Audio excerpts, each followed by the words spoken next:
दोस्तों, आज मैं आपको सांसों के एक ऐसे प्रयोग के बारे में बताने जा रहा हूं जिसके प्रतिदिन के अभ्यास से आपकी आयु में वृद्धि होती है। आप में संकल्प और संयम शक्ति का विकास होता है। आपकी आर्थिक ऊर्जा में वृद्धि होती है। आपका मन पूरी तरह से शांत होता है और आपकी याद शक्ति में भी वृद्धि होती है। मित्रों, अगर आप प्रतिदिन प्राणायाम, योग आदि करते हैं पर आपको उससे उचित लाभ नहीं मिल पा रहा, तो आपको प्राणायाम करते समय कुछ महत्वपूर्ण नियमों पर ध्यान देना चाहिए। जैसे किसी भी तरह का प्राणायाम करते समय 3 प्रक्रियाएं की जाती हैं: रेचक, पूरक और कुंभक। रेचक यानी जब हम धीरे धीरे लयबद्ध तरीके से श्वास को बाहर छोड़ते हैं, तब यह रेचक प्राणायाम होता है।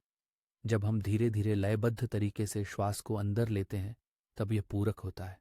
और जब हम श्वास को अंदर ही रोक लेते हैं या बाहर ही रोक देते हैं, तब उसे कुंभक कहा जाता है।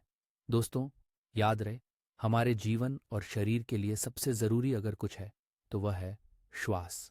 सांस को अंदर रोकने की क्रिया को आंतरिक कुंभक और बाहर रोकने की क्रिया को बाह्य कुंभक कहते हैं। इन तीनों का प्रयोग प्राणायाम में सबसे ज्यादा महत्व रखता है।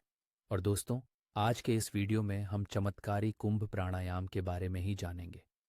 मित्र, कोई भी व्यक्ति यदि कुंभक प्राणायाम को सिद्ध कर लेता है तो वह व्यक्ति पूजने योग्य बन जाता है। यह योग की एक ऐसी कुंजी है कि 6 महीने के अभ्यास से साधक वह नहीं रह जाता जो वह पहले था। उसकी सारी मनोकामनाएं पूर्ण होने लगती हैं। वह पूजने योग्य बन जाता है। यदि कोई व्यक्ति उस व्यक्ति की भी पूजा करता है जिसने कुंभक प्राणायाम को सिद्ध कर लिया है, तो पूजन करने वाले व्यक्ति की भी मनोकामनाएं पूर्ण होने लगती हैं। जो साधक पूरी एकाग्रता से इस पुरुषार्थ को साध लेता है, उसके भाग्य का तो क्या ही कहना। उसकी व्यापकता जाएगी, महानता का अनुभव होगा, उसका पूरा जीवन ही बदल चुका होगा। दोस्तों, प्राणायाम ही हमारे जीवन के लिए अलग अलग आयामों का द्वार खोलती है। हम ब्रह्मांड की उस ऊर्जा को अपने अंदर एकत्रित कर पाते हैं जो हमें मानव से महामानव की ओर लेकर जाती है। दोस्तों, कुंभक प्राणायाम करने का मैं जो तरीका बताने जा रहा हूँ, यदि कोई व्यक्ति मात्र 3 दिनों तक इसका अभ्यास करता है तो उसके साथ कुछ चमत्कारिक जरूर घटित होगा। वह पहले जैसा नहीं रह जाएगा। वह काम, क्रोध, मोह, लोभ, इन सभी विकारों पर विजय प्राप्त कर चुका होगा। तो आइए अब हम जानते हैं कि इस कुंभक प्राणायाम को कैसे करते हैं।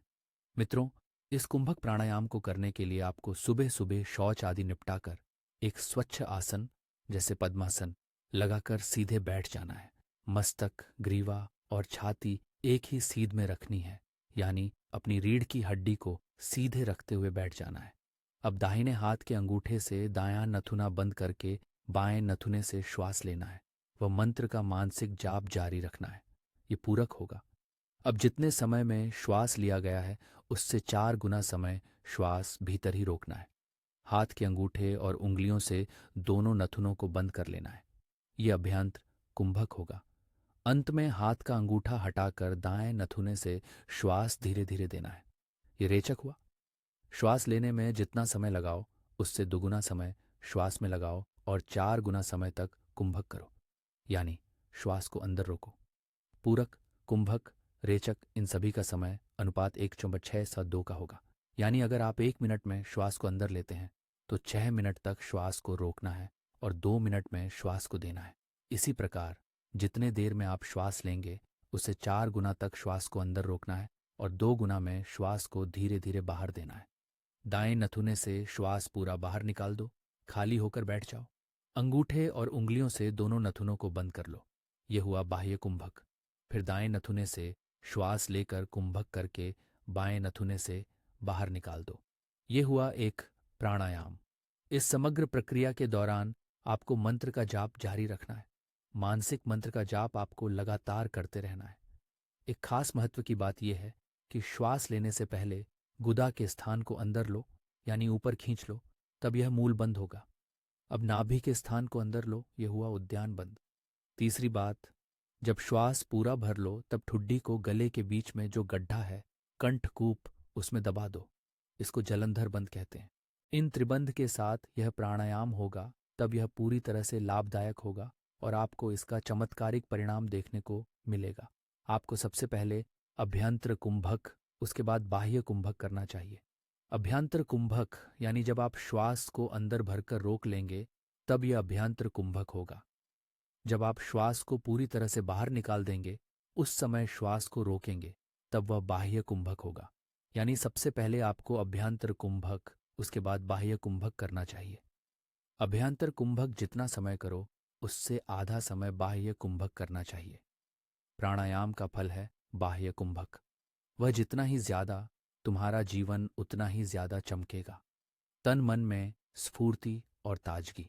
दोस्तों, अगर आप कोई भी प्राणायाम करते हैं, आप कुंडली शक्ति को जागृत करना चाहते हैं, अपनी थर्ड आई को एक्टिवेट करना चाहते हैं, तो आपको इन त्रिबंध का अभ्यास जरूर करना चाहिए।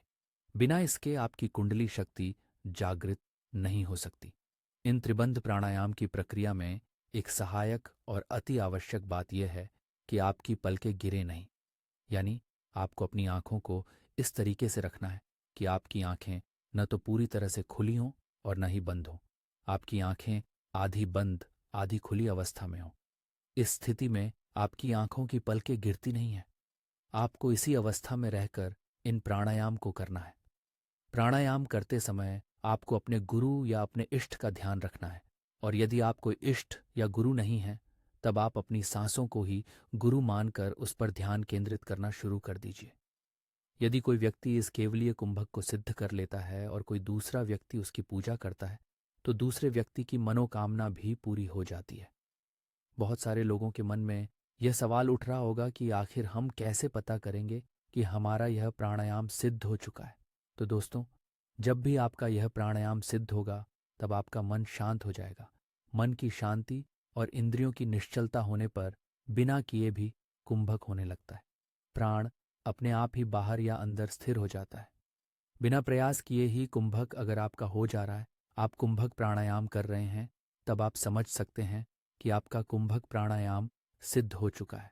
मन आत्मा में लीन हो जाने पर शक्ति है।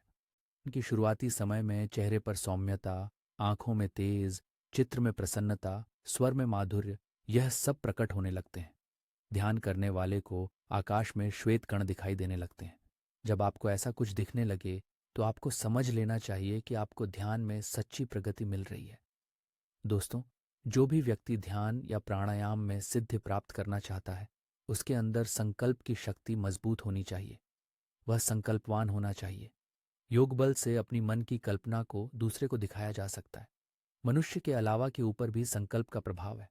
खट्टे आम का हास फूस आम दिखाई देने लगता है। यह संकल्प की शक्ति से संभव होता है। संकल्प की शक्ति यानी आपकी आज्ञा चक्र का जागृत हो जाना है। निद्रा, तंद्रा, मनोराज, कब्ज, स्वप्न दोष, ये सभी योग के विघ्न हैं। ये सभी बाधा डालते हैं। उन्हें जीतने के लिए आपकी संकल्प शक्ति का मजबूत होना जरूरी होता है। अगर आपकी संकल्प शक्ति मजबूत है तो आप किसी भी चीज को कर सकते हैं। आपका बोला हुआ हर सामने वाले को एकदम सही दिखाई देता है, सही सुनाई देता है। लेकिन इसके लिए आपके संकल्प शक्ति का मजबूत होना आवश्यक होता है। और इस कुंभक प्राणायाम के शुरुआती अभ्यास से ही सबसे पहले आपकी संकल्प शक्ति में वृद्धि होती है।